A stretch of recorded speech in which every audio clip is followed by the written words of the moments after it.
जो तो बढ़ते हैं बेटा हम लोग एडजस्टमेंट नंबर 8 मतलब के क्लोजिंग स्टॉक के बारे में, राइट। तो क्लोजिंग स्टॉक की जब हम लोग बात करने लगे हैं तो क्लोजिंग स्टॉक सबसे पहले तो हमें ये चीज समझनी है बड़े अच्छे से कि सर क्लोजिंग स्टॉक क्यों एक एडजस्टमेंट है, राइट। क्योंकि सर इसकी वैल्यूएशन साल के अंत में होती है, हम लोगों ने ये चीज वैल्यूएशन ऑफ इन्वेंट्रीज में समझी होगी बड़े अच्छे से, ठीक है जी। तो अब प्रॉब्लम ये है कि सर क्लोजिंग स्टॉक यूजुअली तो अपीयर करती है ट्रायल बैलेंस के बाहर, राइट। तो ट्रायल बैलेंस के बाहर अपीयर करती है तो इसका मतलब क्या हुआ जरा देखिए। इसका मतलब यह हुआ कि अभी तक क्लोजिंग स्टॉक को एडजस्ट नहीं किया गया। मोस्ट कॉमन केस है ये,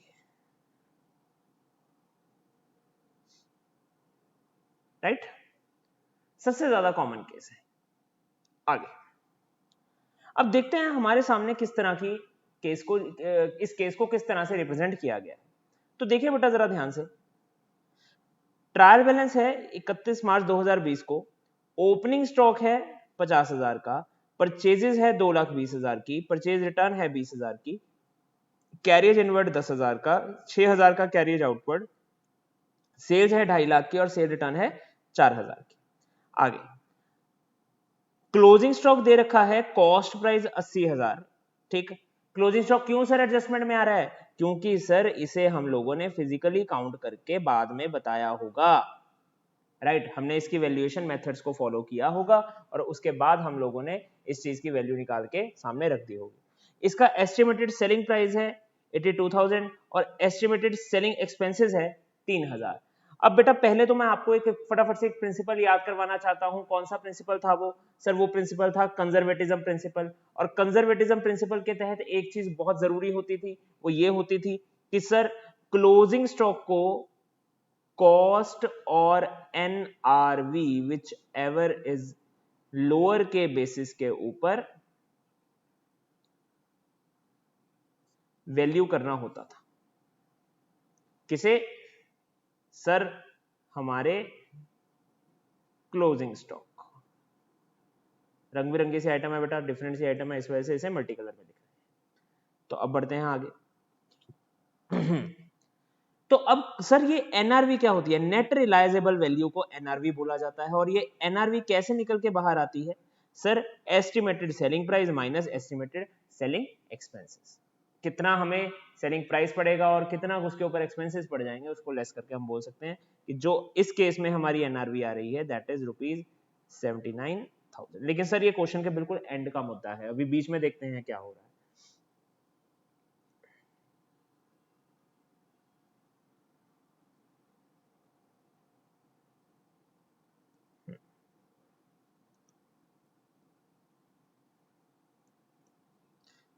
तो अब देखिए बेटा, पास हमें क्या क्या करना है? एडजस्टिंग एंट्रीज पास करनी है, क्लोजिंग एंट्रीज पास करनी है और एक्सट्रैक्ट शो करने हैं हमें फाइनल अकाउंट्स के। सवाल में भी आप सबको अच्छे से समझ में आ गया होगा। तो अब बढ़ते हैं आगे।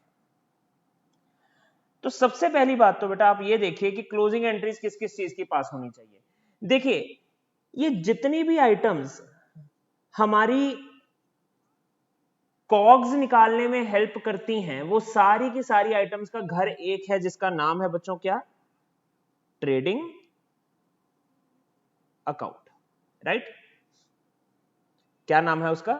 Sir trading account. जितनी भी आइटम्स आप कोई भी आइटम उठा के देख लीजिए जो कॉग्स में मदद करती हैं वो सारी। क्योंकि सर जो ट्रेडिंग अकाउंट बना था वो किस पर्पस के लिए बना था? वो ट्रेडिंग अकाउंट बना ही हमारा इस पर्पस के लिए था। ट्रेडिंग अकाउंट में बेसिकली निकलता क्या है? आंसर आएगा आप सबका सर ग्रॉस प्रॉफिट। हम ग्रॉस प्रॉफिट कैलकुलेट करते हैं और ग्रॉस प्रॉफिट निकालने का फॉर्मूला क्या होता है? सर ग्रॉस प्रॉफिट निकालने का फॉर्मूला होता है sales minus COGS, cost of good sold. अब कॉस्ट ऑफ गुड सोल्ड का फॉर्मूला क्या होता है sir? Cost of good sold का फॉर्मूला बेटा अगर आप सबको याद हो तो कैसे निकलता था? देखिए जरा यहां पे ट्रेडिंग अकाउंट,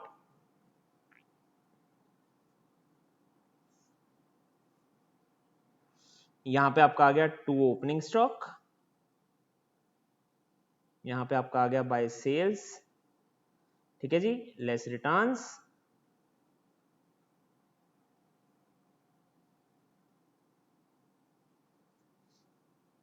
उसके बाद यहां पे 2 परचेजेस लेस रिटर्न्स, उसके बाद यहां पे क्या आ गया 2 डायरेक्ट एक्सपेंसेस, राइट, और यहां पे आपका आ गया बाय क्लोजिंग स्टॉक। ये चीज आप सबने ट्रेडिंग अकाउंट में करी हुई है, ठीक, और यहां पे आपका आ गया 2 ग्रॉस प्रॉफिट, या यहां पे आ गया बाय ग्रॉस लॉस। ये सारी चीजें बेटा आपने पढ़ रखी हैं, मैं सिर्फ रिवीजन पर्पस के लिए आपको याद करवा रहा हूं कि एक्चुअल में क्या है। अब जरा अगर आप ध्यान से देखेंगे इस फॉर्मूला को, ये किस चीज को रिप्रेजेंट कर रहा है सर? ये वाला जो फॉर्मूला है ये रिप्रेजेंट कर रहा है हमारे कॉग्स के फॉर्मूला को। कॉग्स का फॉर्मूला क्या होता था sir? Opening stock plus net purchases plus direct expenses minus closing stock. और जब मैं इस चीज को सेल्स में से लेस कर देता हूं तो मेरे क्या आ जाता है मेरे सामने sir? Gross profit. Is that clear? Right. तो बढ़ते हैं आगे। अब देखिए बेटा, कोई भी चीज चाहे वो परचेज है चाहे परचेज रिटर्न है, ठीक है, सेल है चाहे सेल रिटर्न है, ये सारे कहीं ना कहीं नॉमिनल अकाउंट्स हैं, इन सबको हमें क्लोज तो करना है। तो अब मैं फटाफट आप लोगों के साथ ये चीज देखना चाहता हूं हमारे क्वेश्चन में कौन कौन सी ऐसी चीज है जिसे हम लोगों को क्लोज करना पड़ेगा, जिसके लिए हमें क्लोजिंग एंट्री पास करनी पड़ेगी। क्लोज करने के लिए घर कौन सा है वो बाद में देखते हैं। ओपनिंग स्टॉक सर क्लोज होगा, परचेजेस क्लोज होगा, परचेज रिटर्न क्लोज होगा, लेकिन इसके साथ में डबल एरो मार रहा हूं, क्यों वो बाद में बताता हूं। कैरियज इनवर्ड क्लोज होगा, कैरियज आउटवर्ड क्लोज होगा। कैरियज इनवर्ड क्या होता था सर? ये डायरेक्ट एक्सपेंस होता था, मतलब इसका घर कौन सा हो गया सर? Trading account. और कैरियज आउटवर्ड एक सेलिंग एंड डिस्ट्रीब्यूशन एक्सपेंस होता था, आपको याद होगा, तो मतलब ये इनडायरेक्ट एक्सपेंस हो गया। तो इसका घर कौन सा हुआ बच्चों? Profit and loss account. Sales close होगा, सेल रिटर्न भी क्लोज होगा। अब देखना चाहे तो सारी आइटम्स जो हैं सर वो किससे रिलेट करती हैं? हमारे ट्रेडिंग अकाउंट से। एक कैरियज आउटवर्ड को छोड़ के हमारी सारी की सारी आइटम्स जो हैं वो किससे रिलेट करती हैं सर? वो रिलेट करती हैं हमारे ट्रेडिंग अकाउंट से। लेकिन हम लोग परचेज में से रिटर्न्स को लेस करके शो करते हैं और सेल्स में से भी रिटर्न्स को लेस करके शो करते हैं। तो एक बेटर वे है कि आप परचेज रिटर्न के लिए जो क्लोजिंग एंट्री पास करो वो परचेजेस में खत्म करो जाकर, और सेल रिटर्न की क्लोजिंग एंट्री सेल्स में खत्म करो जाकर, क्योंकि वो रिप्रेजेंट इसी हिसाब से हो रहा है। सेल्स को कम करके दिखा रहे हैं और परचेज को भी कम करके हम दिखा रहे हैं। तो अब बढ़ते हैं आगे। बाकी सारी आइटम्स आपकी ट्रेडिंग ये वाली भी ट्रेडिंग अकाउंट में खत्म हो जाएगी। तो पहले क्लोजिंग एंट्रीज बेटा। अब परचेज रिटर्न की बात हो रही है। परचेज रिटर्न को हम लोगों ने किसमें क्लोज करना है सर? परचेजेस में। अब इसने रिप्रेजेंट क्या कर दिया बेटा? इसने रिप्रेजेंट कर दिया कि मैंने अपना एक्सपेंस जो है वो कम कर दिया। ठीक, ये वाला जो मेरा एक्सपेंस था मैंने कम कर दिया। क्यों कम कर दिया? क्योंकि सर मैं किसी के पास गुड्स खरीदने गया, मैंने जब मैं वापस आया तो मैंने देखा वो गुड्स ठीक नहीं है, मुझे जरूरत नहीं है, मैंने रिटर्न कर दी। तो क्या मैं उस खर्चे को अपनी किताबों में बुक करूंगा? बिल्कुल नहीं करूंगा। तो मैंने क्या किया? उस परचेज को वापस कर दिया और परचेजेस नामक अकाउंट से को क्या कर दिया? क्रेडिट करके अपने एक्सपेंस को कम कर दिया। तो ये थी हमारी पहली एंट्री। ठीक है, आगे सर आपने ओपनिंग स्टॉक की एंट्री नहीं पास करी। बिल्कुल करूंगा बेटा। परचेजेस की एंट्री क्यों नहीं पास करी क्लोजिंग? क्योंकि परचेजेस अकाउंट में ऑलरेडी एक एंट्री आनी थी बेटा अभी, इस वजह से मैंने परचेजेस अकाउंट को क्लोज नहीं किया। परचेज रिटर्न क्लोज कर दिया। फिर आता है हमारा carriage inward. Carriage inward account मैं कहां क्लोज करूंगा? ट्रेडिंग अकाउंट में। ट्रेडिंग अकाउंट की सारी एंट्रीज इकट्ठी पास कर देंगे बेटा। उसके बाद सेल रिटर्न वाली एंट्री पास कर लेते हैं पहले तो सेल रिटर्न को हम कहां जाके क्लोज करेंगे सर? अपना रेवेन्यू कम कर लेंगे, और रेवेन्यू कम करने के लिए हमें क्या करना पड़ता है? उसको डेबिट। तो हमने रेवेन्यू कम करने के लिए सेल्स को डेबिट कर दिया और सेल रिटर्न को क्रेडिट कर दिया, यहां पे 4000 से। ठीक, आगे। तो अब इसके बाद हम लोगों ने नेक्स्ट एंट्रीज क्या पास करनी है? अब ट्रेडिंग अकाउंट में कौन कौन सी चीजें ऐसी हैं जो एज एन एक्सपेंस जाएंगी? Sir opening stock trading account में एज एन एक्सपेंस जाएगा। एक्सपेंस क्यों जाएगा सर? क्योंकि डेबिट साइड पे जाएगा। एक्सपेंस वर्ड शायद यहां पे गलत हो जाए, डेबिट साइड पे जाएगा। तो डेबिट साइड वाली आइटम्स को चुन लो। Opening stock, purchases carriage inward, ठीक, सेल्स हमारी क्रेडिट वाली आइटम है। ओके जी, तो अब देखिए बेटा, ट्रेडिंग अकाउंट में ओपनिंग स्टॉक चला गया आपका कितना, 50,000।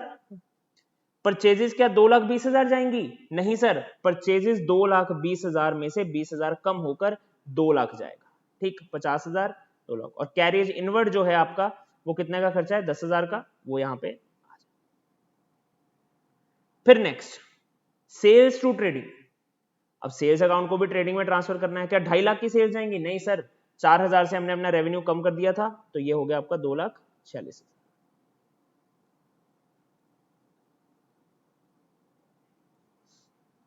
ठीक है जी। तो अब प्रॉफिट एंड लॉस अकाउंट में चला जाएगा कैरिज आउटवर्ड, इसके बारे में मैं डिस्कशन आप लोगों से कर चुका हूं, 6,000। सर लेकिन एडजस्टमेंट एंट्री है वो नहीं मिली हमें। क्वेश्चन ने सिर्फ क्लोजिंग एंट्रीज नहीं मांगी थी, क्वेश्चन ने एडजस्टमेंट एंट्री भी मांगी थी। और मैं आप लोगों से क्या एक सवाल पूछ सकता हूं कि सर हम लोगों ने पहले हर एक एडजस्टमेंट में पहले एडजस्टिंग एंट्री पास करी, फिर हम लोगों ने क्लोजिंग एंट्री पास करी, राइट? लेकिन इस केस में हमने ऐसा नहीं किया, क्यों? इसका जवाब क्या है बच्चों? इसका जवाब बहुत सिंपल है। इसका जवाब यह है कि सर जो अब तक हमने एडजस्टमेंट्स करी है ना, उनमें एक एक्सपेंस पैदा हो जाता था, साथ में उसको एक्सपायर करना होता था, उसके लिए क्लोजिंग एंट्री पास करनी होती थी। लेकिन closing stock is not an expense, ये हमारा एसेट है। क्या है? एसेट। तो एसेट्स के लिए क्लोजिंग एंट्रीज पास नहीं होती बेटा, एसेट सीधा सीधा बैलेंस शीट में पहुंच जाती। तो यहां पे भी कुछ ऐसा ही हो रहा है। अब देखिए जरा, तो क्लोजिंग स्टॉक को हमने क्या करना है, क्लोजिंग स्टॉक डेबिट करके ट्रेडिंग अकाउंट को क्रेडिट करना है। क्यों सर? क्योंकि हमने बेटा क्लोजिंग स्टॉक को यहां पे लेके आना है। सर इस एंट्री का लॉजिक क्या हुआ? इस एंट्री का लॉजिक सिर्फ ये हुआ बेटा कि हम लोगों ने अपने ट्रेडिंग अकाउंट में से क्लोजिंग स्टॉक को बाहर निकाल के दिखाया। इसलिए दिखाया क्योंकि अगर ये क्लोजिंग स्टॉक ट्रेडिंग अकाउंट में रह गया, जरा देखो, अगर ये क्लोजिंग स्टॉक यहां ना होता, ठीक, तो हमारा जो ग्रॉस प्रॉफिट है वो क्या हो जाता? हमारा ग्रॉस प्रॉफिट रिड्यूस हो जाता बच्चों, कम हो जाता। क्योंकि हम पता है क्या मान के चलते, सपोज करो अगर तुम लोगों ने 100 रुपए का माल खरीदा, 100 रुपए का माल तुम लोगों ने, तुम्हें पता लगा कि सेल्स की वैल्यू जो है वो 120 रुपए है। तुम्हारा जवाब क्या होगा कि सर हमने 20 रुपए का प्रॉफिट कमा लिया। लेकिन फिर तुम्हें बाद में पता लगा कि सर 100 में से सिर्फ 70 रुपए का माल बिका था, सिर्फ 70 रुपीज का माल जो है वो बिका था। मतलब कि 30 रुपए का माल अभी भी क्या है? अनसोल्ड। अगर 30 रुपए का माल अभी भी अनसोल्ड है और तुम इसके हिसाब से प्रॉफिट कैलकुलेट कर रहे हो, क्या तुम गलत नहीं कर रहे? तो तुमने क्या किया, इस 30 वाले हिस्से को बाहर निकाल के इधर प्लस कर दिया। तो अब तुम्हारा एक्चुअल प्रॉफिट कितना हुआ? अब तुम्हें पता लगा कि 70 वाला माल जो था वो 120 का बिका, तो मतलब तुम्हारा प्रॉफिट हुआ 50। और अगर मैं इसको ट्रेडिंग अकाउंट में प्रेजेंट करना चाहूं तो कैसे? सेल 120, परचेज 100 और क्लोजिंग स्टॉक 30, मेरा प्रॉफिट खुद ब खुद 50 रुपए निकल के आएगा। ये चीज आप लोगों को पता होनी बहुत जरूरी है। इसी वजह से बेटा हम लोग एंट्री पास करते हैं closing stock account debited to trading account, ताकि मेरा जो प्रॉफिट है वो सही आ जाए। इसको डिफरेंट अकाउंट से लिखते हैं, बाय क्लोजिंग स्टॉक। ठीक, बड़ी स्टार आइटम है बच्चों ये। चलिए आगे नेक्स्ट।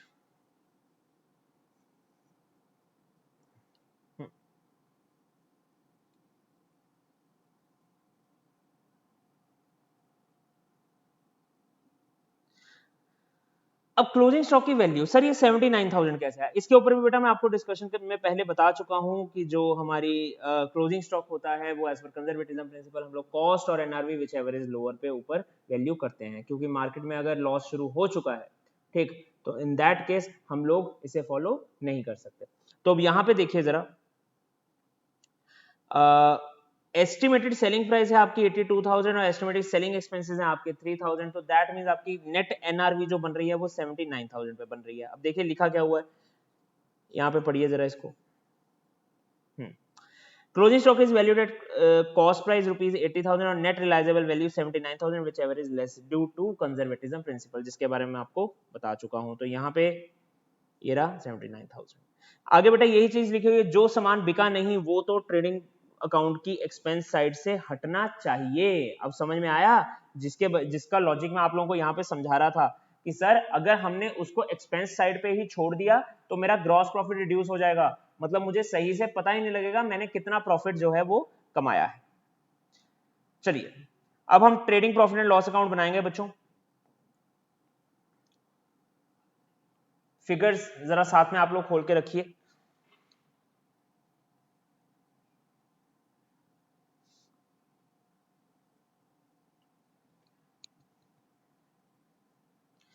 ट्रेडिंग अकाउंट की तरफ ध्यान दीजिए सब। ओपनिंग स्टॉक आपको गिवन था 50,000 का, राइट। सेल्स 2.5 लाख की थी, 4,000 की रिटर्न थी, 2,46,000। और वही परचेजेस जो है वो 2,20,000 माइनस परचेज रिटर्न 20,000, तो कुल मिला के आ गया 2 लाख रुपए। तो कैरियज इनवर्ड है 10,000 का, ठीक। क्लोजिंग स्टॉक की फाइनल एंट्री आप लोगों ने पास करी है 79,000 के हिसाब से, ठीक। और इसके बाद कैरियज आउटवर्ड था 6,000 का, और हमारे पास कोई ट्रांजैक्शन नहीं अवेलेबल। बैलेंस शीट के एक्सट्रैक्ट में क्लोजिंग स्टॉक चला जाएगा 79, ठीक। क्लोजिंग स्टॉक हमारे लिए एसेट है या एक्सपेंस, पहले तो इस चीज के ऊपर मुझे जवाब दे दो फटाफट से। क्लोजिंग स्टॉक हमारे लिए एसेट है बच्चों या एक्सपेंस? फटाफट आंसर दो मुझे, क्योंकि नेक्स्ट एडजस्टमेंट बहुत जल्दी हो जाएगी, नेक्स्ट जो पार्ट है।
नहीं बेटा, ये सिर्फ एक एसेट है, asset as well as expense नहीं है। चलिए कोई बात नहीं, ये सिर्फ एक एसेट है, तो यहां पे हम बढ़ते हैं आगे। तो अगर closing stock inside the trial balance है विदाउट एडजस्टेड परचेजेस, ठीक, इस पे भी आते हैं क्या होता है। तो आप लोगों का जो आंसर इसका बन जाएगा, कोई एडजस्टमेंट आप लोगों को गिवन नहीं होगी और सारी एंट्रीज एज इट इज जैसे हमने पहले पास करी थी। You don't need to record और pass any kind of adjustment entry for this case, क्योंकि ऑलरेडी जो चीजें हैं वो एडजस्टेड इन नेचर होंगी। मतलब के क्या है कि सर अगर क्लोजिंग स्टॉक आपका बैलेंस ट्रायल बैलेंस के अंदर आ रहा है बेटा, तो सोचो अकाउंटेंट ने क्या एंट्री पास करी होगी, अकाउंटेंट ने एंट्री पास कर ली होगी क्लोजिंग स्टॉक टू परचेजेस। अब बेटा अगर मैं इसी केस में आ जाऊं, यहीं पे आ जाऊं, ठीक, 100 एक तरफ 50 एक तरफ, ये तो था आपका ग्रॉस प्रॉफिट, ये है आपका परचेज, ठीक है, ये आपका सेल्स है, और ये है आपका क्लोजिंग स्टॉक। अब अगर इसी एग्जांपल में, ठीक, अगर इसी एग्जांपल में मैं आप लोगों को समझाना चाहूं कि जो हमारी परचेज है, अगर मैं पहले ही इसे कम करके लिख दूं 70, राइट, अगर मैं पहले ही परचेजेस को कम करके लिख दूं, ठीक, और यहां पे लिख दूं सेल्स 120, तो जो मेरा ग्रॉस प्रॉफिट होगा वो भी इटसेल्फ कितना आएगा, अभी भी सर 50 आएगा, यही चीज है, ठीक। लेकिन अगर मैं यहां पे 100 लिखकर इधर 30 लिख रहा था तब भी चीज यही आ रही थी। लेकिन सर अगर हमारी कोई भी आइटम ट्रायल बैलेंस में आ रही है तो इसका मतलब क्या है, इसका मतलब बहुत सिंपल है बेटा कि उसके रिगार्डिंग कोई ना कोई एंट्री पास हुई है। तो आपका अकाउंटेंट बहुत समझदार था, उसने क्या किया, उसने देखा कि सर अभी हमें इसकी बजाय बाद में एडजस्टमेंट एंट्री पास करने के हम लोगों को क्या करने की जरूरत है, सिर्फ और सिर्फ एक पहले ही हम अपनी परचेज की फिगर को कम करके दिखा देते हैं। तो परचेज की फिगर कम किया, हमें अल्टीमेटली ट्रेडिंग अकाउंट से क्या निकालना है, हमें अल्टीमेटली ग्रॉस प्रॉफिट निकालना है। अगर ग्रॉस प्रॉफिट हमारा इस एंट्री के बाद भी निकल सकता है सही से तो हमें क्या प्रॉब्लम है, ठीक है जी। तो क्लोजिंग एंट्रीज इस केस में सेम रहेंगी। अब एक बच्चे ने बोला है कि सर ये तो ट्रेडिंग अकाउंट में आता है, बेटा ट्रेडिंग अकाउंट में क्यों आता है, क्योंकि ट्रेडिंग अकाउंट में आपको इसको एडजस्ट करना होता है। हमारे किए हुए खर्चे के दो हिस्से होते हैं, या वो एक्सपेंस होता है या वो एसेट होता है। ताकि वो एक्सपेंस ना बना रहे आपने उसको एसेट में कन्वर्ट कर दिया, समझो इस बात को, ठीक। अगर ये 100 रुपए में ही 30 रुपया बसा रहता तो वो एक्सपेंस माना जाता, हमने उसको क्रेडिट साइड पे शिफ्ट किया।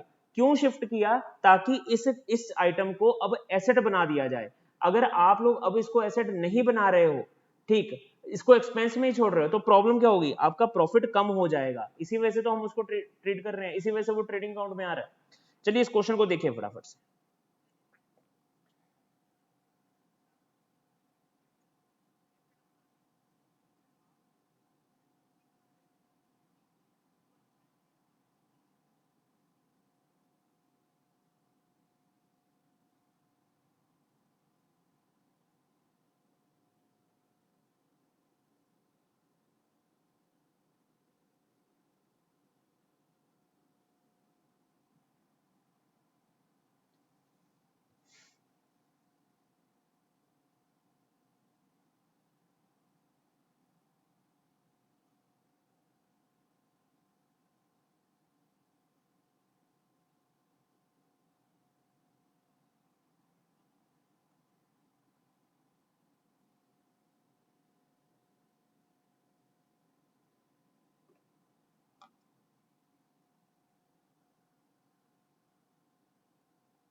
हाँ जी, तो अब हम लोग आ जाते हैं केस 3 की तरफ। तो केस 3 में क्या बताया जा रहा है बच्चों, देखिए केस 3 में आपके सामने एक नया शब्द आ जाता है, विद एडजस्टेड परचेज। सर अब ये किस बला का नाम है, एडजस्टेड परचेज, राइट। तो एडजस्टेड परचेज के लिए मैं फटाफट आपको आपका एक फॉर्मूला याद करवा देता हूं। एडजस्टेड परचेज का फॉर्मूला उसे कहा जाता था,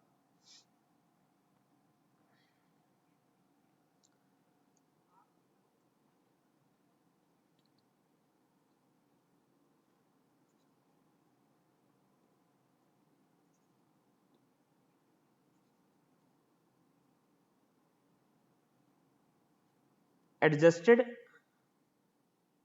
परचेज। अब एडजस्टेड परचेज का फॉर्मूला क्या होता था sir, opening stock plus net purchases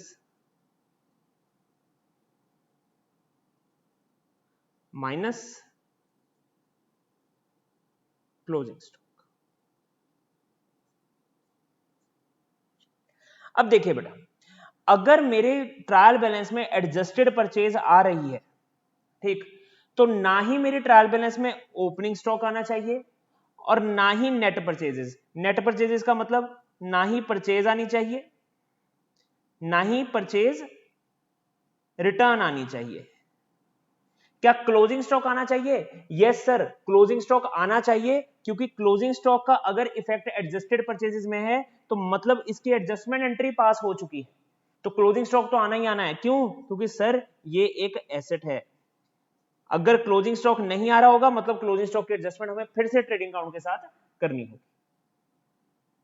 तो अब जिस जिस चीज की एडजस्टमेंट एडजस्टेड परचेज में हो चुकी है वो आइटम्स यहां पे नहीं आएंगे। तो सर अगर एडजस्टेड परचेज यहां पे आ रही है, ठीक, तो इसका मतलब अकाउंटेंट ने क्या एंट्री पास कर ली होगी? देखो बेटा, अकाउंटेंट ने ये वाली एंट्री पास कर ली होगी। देखो इस एंट्री में क्या क्या है, ध्यान से देखना जरा। क्लोजिंग स्टॉक, सर हमने अपना एसेट बढ़ा दिया। उसके बाद आगे परचेज रिटर्न, इसको मैं फिलहाल के लिए एक्सपेंस बढ़ाना ही बोल देता हूं, वैसे तो ये टेम्परेरी अकाउंट होता है, खत्म किस में जाके होता है? परचेजेस अकाउंट में।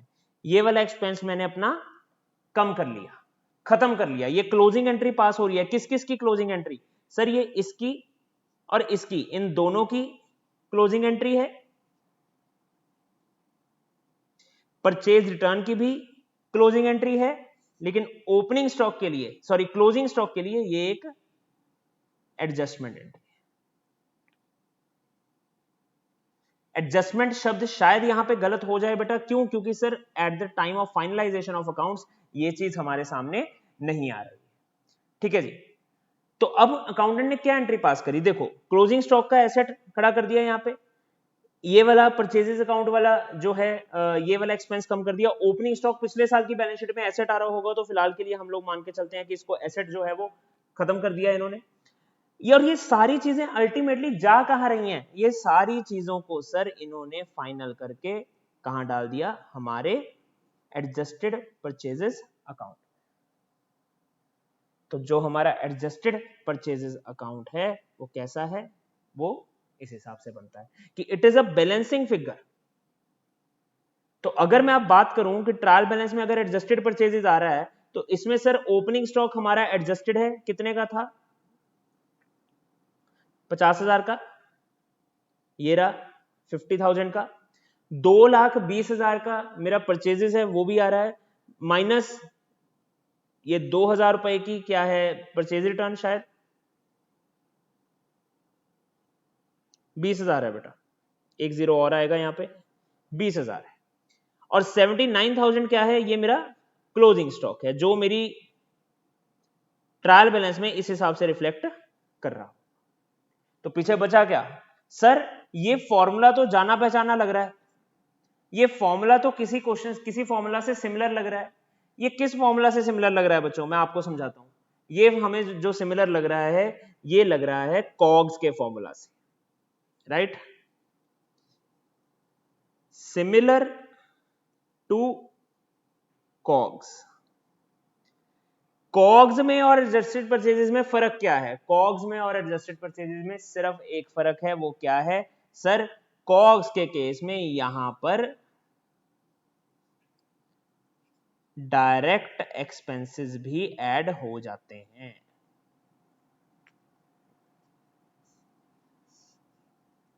यहां पे डायरेक्ट एक्सपेंसेस भी ऐड जो है वो हो जाते हैं। बेटा एक्चुअली में जो अभी आपने क्वेश्चन पूछा कि परचेज रिटर्न पे एक्सपेंस कम करने वाला रूल क्यों, ये थोड़ा सा आपके लिए कंफ्यूजिंग हो सकता था। एक्चुअल में क्या होता है, परचेज रिटर्न अकाउंट जो है वो भी ना परचेजेस को रिप्रेजेंट करता है। हम परचेजेस में ही अल्टीमेटली जाके उसको क्लोज कर देते हैं। तो परचेज रिटर्न के साथ मैंने एक्सपेंस वाला रूल लिख जरूर दिया है, लेकिन आप अगर इसको देखेंगे तो ये परचेजेस अकाउंट को ही रिफ्लेक्ट कर रहा होता है। वैसे परचेज रिटर्न के साथ बेटा एक्सपेंस बढ़ाने वाला रूल लगाया है मैंने, अगर आप देखोगे तो बढ़ाने वाला है, क्योंकि डेबिट हो रहा है ना। तो हम लोगों को जो परचेज रिटर्न की क्लोजिंग एंट्री होती है ना, वो परचेजेस में ही जाके खत्म होती है। तो somehow it represents the account of purchases, और कुछ नहीं। इसी वजह से उसके साथ रूल लिखा है, और कुछ नहीं। ठीक, जो परचेजेस रिटर्न अकाउंट है उसके ऊपर रूल एग्जैक्टली परचेज अकाउंट वाला ही लगा दिया, क्योंकि वो परचेज रिटर्न जो अकाउंट है वो आपके परचेजेस अकाउंट की ही एक टेम्पररी नेचर है, उसी के साथ ये खुल रहा है, अदरवाइज इसकी कोई रेलिवेंसी नहीं है। सिर्फ इसी वजह से रूल लिखा है। It is not, there is no technical error, और इस पे कोई टेक्निकल कंफ्यूजन भी आप लोगों को क्रिएट करने की जरूरत नहीं है। ठीक है बेटा, चलिए नेक्स्ट। तो बाकी अब क्लोजिंग एंट्रीज पीछे क्या बची? सर एक तो कैरेज इन आउटवर्ड की बची, ये जाएगा P&L अकाउंट में, इनवर्ड जाएगा ट्रेडिंग अकाउंट में, सेल्स ट्रेडिंग और सेल रिटर्न सेल्स में। ठीक, चलिए अब ट्रेडिंग अकाउंट देखिए आपका कैसा लग रहा है, बहुत बढ़िया सर, सारी आइटम्स उठा दी, कुछ नहीं है, सीधा यहाँ पे एडजस्टेड परचेजेस लिख दिया, ठीक, और बाकी सब कुछ वैसे ही। क्लोजिंग स्टॉक अलग से लिखने की जरूरत है? नहीं लिखने की जरूरत सर, क्यों? क्योंकि क्लोजिंग स्टॉक का इफेक्ट हमने इसमें ऑलरेडी दे दिया। चलिए, और क्लोजिंग स्टॉक हमारा बैलेंस शीट में एज इट इज रिफ्लेक्ट करेगा।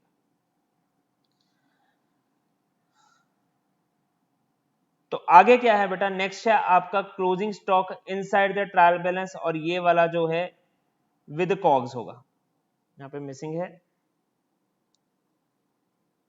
With COGS. अब जैसा मैंने आपको अभी थोड़ी देर पहले समझाया था कि कॉस्ट ऑफ गुड्स सोल्ड और एडजस्टेड परचेजेस में क्या फर्क है, सिर्फ डायरेक्ट एक्सपेंसेस का बेटा, कि मतलब ट्रायल बैलेंस में जब आप लोग इसका भी इफेक्ट दे देंगे, साथ में डायरेक्ट एक्सपेंसेस का भी इफेक्ट दे देंगे, मतलब डायरेक्ट एक्सपेंसेस को ट्रायल बैलेंस से उठा के कॉग्स में ही सीधा शिफ्ट कर देंगे, ठीक, तब आप लोगों के सामने ये वाला केस अराइज हो जाएगा। तो मतलब अकाउंटेंट ने कौन सी एंट्री पास करी होगी सर? एग्जैक्टली पिछली वाली एंट्री पास करी होगी जिसके ऊपर हम लोगों ने अभी चर्चा करी थी। तो इन्होंने नई एंट्री, इसमें एंट्री में नया क्या होगा, इस एंट्री में नया सिर्फ और सिर्फ क्या आएगा आपका, ये पुराना है, ये भी पुराना है, ये भी पुराना है, ये भी पुराना है, ये सिर्फ नया है। डायरेक्ट एक्सपेंस, जब हम लोग डायरेक्ट एक्सपेंसेस का इफेक्ट भी साथ में दे जाते हैं बेटा, तो उसे बोला जाता है साथ में कॉग्स। और बैलेंस शीट में अल्टीमेटली अगर आपको याद हो, जहां से मैंने क्लोजिंग स्टॉक की एडजस्टमेंट शुरू करवाई थी, कि आपका ट्रेडिंग अकाउंट सिर्फ क्यों बन रहा है सर, ये नेट सेल्स माइनस कॉग्स के फॉर्मूला को ही रिप्रेजेंट कर रहा है। आपको याद होनी चाहिए ये वाली चीज। देखिए ये वाला जो हमने सारा फॉर्मूला क्रिएट किया था, ठीक, लगा लीजिए बेटा 2 मिनट, मैं एंट्री आपको यहां पे खोल के दे रहा हूं, ठीक, इसको अच्छे से पढ़िए थोड़ा सा।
हम लोग को क्या करना है बेसिकली, ट्रेडिंग अकाउंट को डेबिट करके कॉग्स में मतलब कॉग्स को बेसिकली हम लोगों ने ट्रेडिंग अकाउंट में ट्रांसफर कर देना है।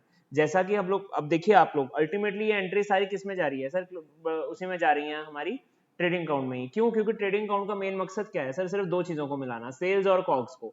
सेल्स में से जब कॉग्स निकल जाएगी, हमारा ग्रॉस प्रॉफिट या ग्रॉस लॉस निकल के सामने आ जाएगा। तो यहाँ पे भी एक चीज हमारी समझने वाली है बहुत अच्छे से, कि in the end of the day घर एक ही है, वो कौन सा है, trading.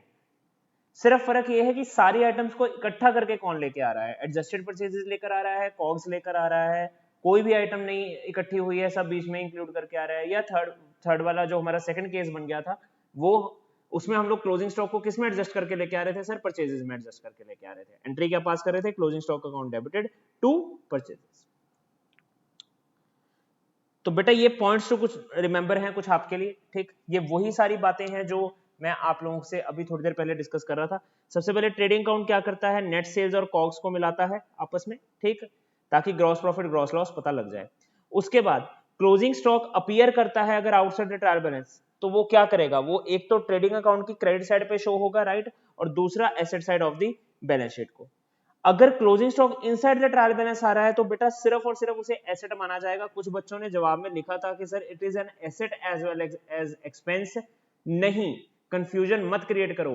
Closing stock is an event, it is not a transaction. तो इवेंट्स हमारे यूजुअल केसेस में, और स्पेशली ये वाला इवेंट जो है, ये एसेट में चला जाता है, इसका it is a final outcome, ध्यान रखना इस चीज का। आगे अब बेटा ये एक रिलेशन है जो आपको समझना है बड़े अच्छे से। अगर क्लोजिंग स्टॉक ज्यादा होगा तो उसका ग्रॉस प्रॉफिट पर क्या इफेक्ट पड़ेगा, तो इसको मैं जरा ध्यान से आप लोग बता रहा हूं आप लोगों को। ये वाली एग्जांपल को याद करना, ये वाली एग्जांपल को। मैंने आपको क्या बताया था कि जब मैंने क्लोजिंग स्टॉक नहीं डाला था तो मेरा ग्रॉस प्रॉफिट कम हो गया था, ठीक। तो इसको मैं ये चीज बोल सकता हूं, देखो बेटा क्रेडिट साइड से ना, क्रेडिट साइड से हमेशा ग्रॉस प्रॉफिट का सीधा नाता होता है, डायरेक्ट रिलेशन होता है, और डेबिट साइड से हमेशा ग्रॉस प्रॉफिट का इनवर्स रिलेशन होता है। और डेबिट साइड पे हमारी क्या आती है सर, डेबिट साइड पे हमारी आती है कॉग्स, राइट। डेबिट साइड है किसकी, और क्रेडिट साइड है किसकी, बेटा हमारी डेबिट साइड है किसकी, कॉग्स की, और क्रेडिट साइड है नेट सेल्स की प्लस क्लोजिंग स्टॉक की।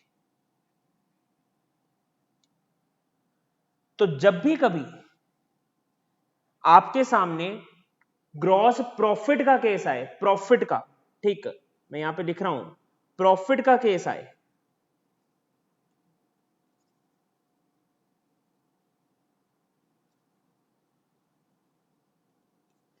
तो इससे होगा आपका इनवर्स रिलेशन और इससे होगा आपका डायरेक्ट रिलेशन। अब देखो क्लोजिंग स्टॉक डेबिट साइड की आइटम है, ट्रेडिंग अकाउंट क्या क्रेडिट साइड की आइटम है सर, क्रेडिट साइड की आइटम है। तो अगर ये बढ़ेगा तो प्रॉफिट भी बढ़ेगा, क्यों, क्योंकि सीधा नाता है सर, डायरेक्ट रिलेशन है। लेकिन अगर मैं कॉग्स के अकॉर्डिंग देखूं, ठीक, तो इसका कॉग्स के साथ प्रॉफिट का क्या होगा, रिलेशन हमेशा इनवर्स होगा। अगर मैंने क्लोजिंग स्टॉक ज्यादा डाल दिया और कॉग्स कम कर दी तो प्रॉफिट बढ़ जाएगा। ये चीज देख रहे हो आप लोग, कॉग्स कम हुई प्रॉफिट बढ़ा, कॉग्स बढ़ा प्रॉफिट कम हुआ, क्लोजिंग स्टॉक कम हुआ प्रॉफिट भी कम हो गया, ठीक। क्लोजिंग स्टॉक और कॉग्स का भी आपस में इनवर्स रिलेशन है। क्लोजिंग स्टॉक बढ़ेगा कॉग्स कम हो जाएगी, क्लोजिंग स्टॉक घटेगा कॉग्स बढ़ जाएगी, राइट, क्योंकि ये कहानी सारी डेबिट साइड और क्रेडिट साइड की। ओके जी, चलो। तो यहां पे भी यही चीज है, इसी चीज को ऊपर वाली चीज को रिप्रेजेंट किया गया है। मतलब कि अगर क्लोजिंग स्टॉक को ओवर वैल्यू कर जाओगे, आप ज्यादा वैल्यू लिख जाओगे, तो उसकी वजह से कॉग्स कम हो जाएगी और जो ग्रॉस प्रॉफिट है वो बढ़ जाएगा। And same in the other case. हाँ, ओपनिंग स्टॉक के साथ क्या है, ओपनिंग स्टॉक के साथ उल्टा रिलेशन है। ओपनिंग स्टॉक और कॉग्स का डायरेक्ट रिलेशन है, ठीक, डायरेक्ट रिलेशन है कॉग्स के साथ। लेकिन ओपनिंग स्टॉक और प्रॉफिट्स का इनवर्स रिलेशन। ठीक बच्चों, क्यों? क्योंकि जो ओपनिंग स्टॉक है वो डेबिट साइड के आइटम है, जो क्लोजिंग स्टॉक है वो क्रेडिट साइड के आइटम है, सिर्फ इसी वजह से इनके इफेक्ट में डिफरेंस। ग्रॉस प्रॉफिट रेशियो का फॉर्मूला ये रहा आपके साथ। चलिए,